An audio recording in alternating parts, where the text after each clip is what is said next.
You're listening to Wealthy-esque. We are a community of lawyers who believe that true wealth is having control of our time. I'm Ro Thomas, and as a busy wife, mom, and former Big Law associate, I know all too well the tension between the culture of the legal profession and pretty much everything else you want to do in life. That's why each week I'm bringing you the information and tools you need to improve your money mindset and manage your money to create true wealth. Because ultimately, it's not about the money. It's about the freedom and flexibility the money affords. Hey friend, welcome back to the show. I hope you're doing well and having an amazing day so far.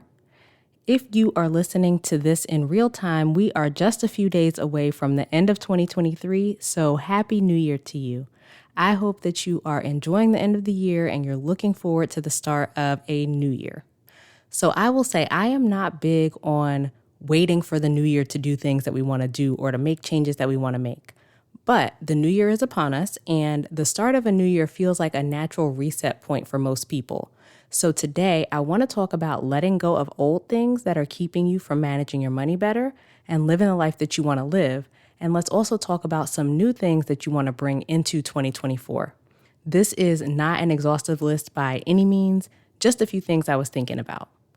So the first thing we are letting go of in 2023 coming into 2024 is identities that don't serve you. Your identity is the collection of beliefs that you have about yourself, and you get to choose what you want to believe. So what are all the negative things that you believe about yourself as related to your money? Things like, I'm just not good with money, I'm just a spender, I'll always be in debt, I'll never pay off these loans, I can't save.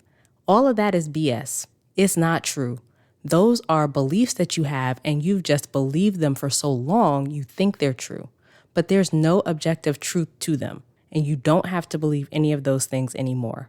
So I want you to leave those old beliefs about yourself in 2023, and I want you to think about what you want to believe about yourself and your ability to manage money. Make a list. Then work on changing those old beliefs to the new ones, and you do that by practicing the new beliefs. You do that by looking for all the ways the new beliefs are true so that you can strengthen them. For example, if you had the belief, I'm not good with money, and you want to believe that you are good with money or that you're learning to be good with money, you would look at how that's already true. There are so many things that you're doing with your finances that are good, but we often just overlook them because I didn't pay off all my debt or I didn't save $50,000, so it's not enough. But you did do something, right? You're always doing things that are good with your money. If you paid your bills, you have some money in your account, even if it's not as much as you'd like. Like, look for those kinds of things that show that what you want to believe is true. What is even the slightest little piece of evidence that supports what you want to believe? Practice focusing more on those things than on the stuff that you're used to focusing on, the stuff that's not going well or that you think is bad. I say all the time that there are two sides to every story. We're just used to focusing on the side that says we're bad with money, or that we'll always be in debt, or that we'll never be able to save, or whatever. You can also shine some light on the other side. So let's leave the old identities in 2023 and start building the evidence to support your new identity in 2024. Okay, next, let's let go of old habits and old ways of managing your money that are not moving you toward the goals you have. Avoiding looking at your accounts or closing your eyes and swiping or tapping or clicking the buy now button and hoping for the best. Not planning how you want to spend your money and then being surprised when there's nothing left to save. Stretching to spend the most you can afford and then trading up as soon as you can to get something even more expensive. I think a really good example of that one is cars, where, you'll go out, you'll get this new car, and then you ride it for a few years, but now there's a better car out. And so then you go right back in and you get another new car and you just perpetually have a car loan. All of that is old stuff. We are not doing that anymore in 2024. I want you to think about how you can think about your money differently, how you can manage your money differently. And I want you to be managing your money in a way where you are keeping more of it for yourself, where you're not basically making money to give it to these different banks and credit card companies and stores. Let's change the money habits you have to prioritize you and your family and your goals and the lifestyle that you want to live, and not just be lining the pockets of these banks and stores and whoever else. I'm not saying that you have to go from I never look at my finances to I plan every single thing and I save thousands of dollars a month, right? You don't do that overnight. But we can start breaking some of these old habits that are not helping you get where you want to be and start implementing new ones. You can start with looking at how much money you spent in the last month and where that money went. You can move to planning how you want to manage your money on the front end. And I have a free training on how to create a budget that you can actually stick to. And you can get that at rothomas.com/training. You can look at how much debt you have and get all the details of it together. You can get the spreadsheet that my husband and I use to organize the details of our debt at rothomas.com/debt. Having all of that info readily available helped us create and stick to our strategy. And ultimately, we paid off almost $500,000 of student loans. But the point here is let's look at those old habits of how you've been managing your money and let's start shifting those coming into 2024. You can take it one step at a time. The next thing I want you to let go of in 2023 is beliefs about money that don't serve you or the goals you have. I don't have a whole lot to say here, but I will say this. Question everything you believe about money. It's probably not true. It may not be right for you or be moving you toward where you want to be with your money. One of the biggest ones that comes to mind here is debt is bad. So many people believe that debt is bad, but is it? Who said? What if it's not? What if there's no such thing as bad debt? How does that change how you approach your debt and how you feel about it?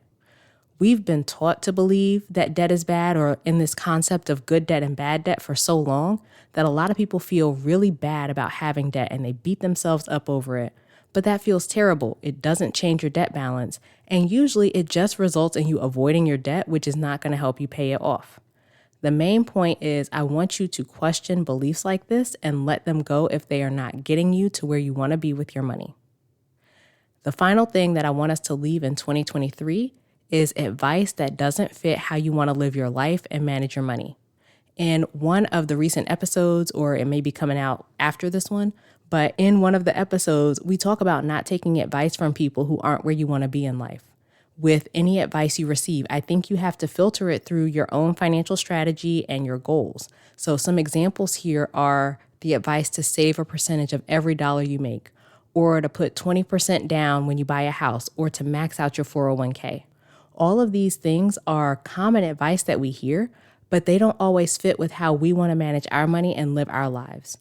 You know your personal situation, you know what goals you're working on, so make sure that the advice that you're taking and the strategies that you're using fit your lifestyle and not what somebody else wants you to do. Find somebody who's doing what you want to do, look at what they're doing, look at how that fits with your situation and your goals, and then go from there. Let go of following advice just because it's what people say you're supposed to do. All right, those are just a few things I want us to leave in 2023. Let's flip some things. Let's develop some new habits, some new mindsets, and some new ways of approaching our money coming into 2024. And if you know that you want my help with letting go of old stuff that's keeping you stuck and not moving you forward as we come into 2024, make sure you join us in Money Mastery.